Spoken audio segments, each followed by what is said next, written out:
Hi guys! Meron tayong bouquet na gagawin. Bumili siya ng chocolate, tapos nilagyan natin ng roses. Yan po.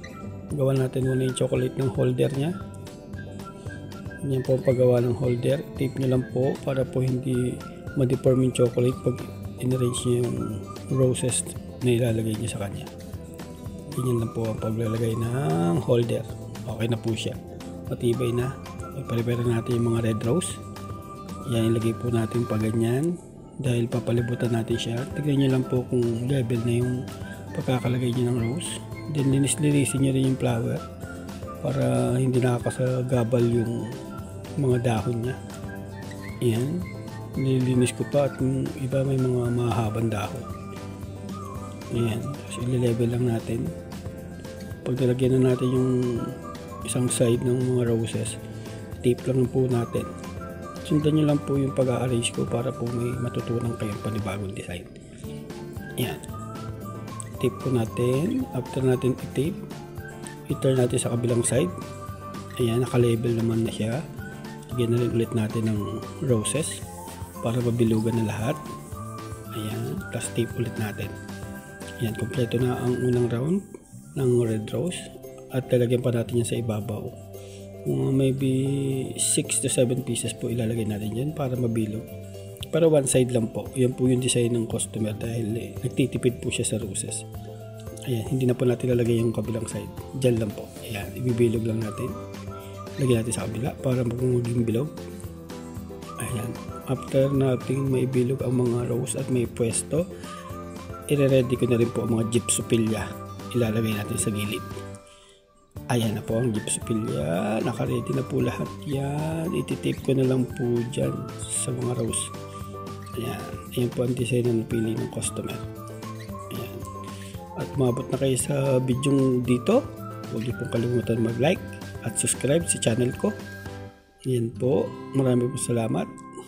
Matatapos na po natin makapaglagay ng gypsophilia. Ayan. Round lang naman siya. Then, i-gift wrap din po natin siya after natin mailagay yung gypsophilia. Yan. Ganyan lang po ang paglagay ng decoration. I-tape lang natin, i-tape. Then, i-gift wrap na po natin. Ayan na po siya. At ang napili ng customer na gift wrapping ay itim. Ayan na po, niready ko na po lahat yan. Naka-ready na po yan. Ilalagay na lang lahat ng pinold kong paper wrap.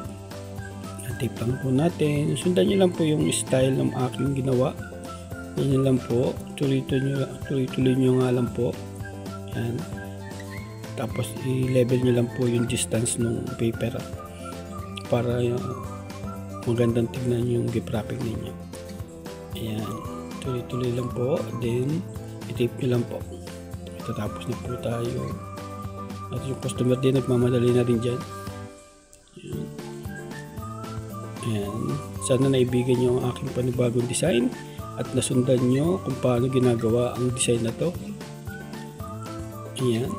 Panibagong idea po na aking isinare sa inyo. Ako po ay nandito sa Saudi Dammam. Isa po akong florist, kaya ayan po ang trabaho ko. Kaya sana po magustuhan nyo po ang design na aking ginawa. Ayan, nilagyan ko ng cover sa gilid. Then, i-cover natin yung ilalim. Mahaba pa yung stem at gugupitin ko yan later after ko may tape. Ayan. Tapos, ribunan natin yan. Then, putulin natin yung stem. Ayan, ribbon. Lagyan ko ng ribbon. Nauna na yung pag-ribbon. Then, ikakat natin yung stem niya kasi mahahaba. Pinapantay ko lang yung ribbon. Ayan. Ayan, bow. Nakagawa na tayong bow. Mahaba ang ribbon. Cut lang natin. Ayan, okay na siya. Then, bawasan natin yung stem. At naghihintay na yung customer. Iaabot na lang natin sa kanya. Pagtapos natin, lagyan ng card. Ayan, naputol na natin yung stem. Lalagyan ko lang ng card para sa customer. Maraming salamat po. Hindi pa kalimutan mag-like at subscribe sa channel ko.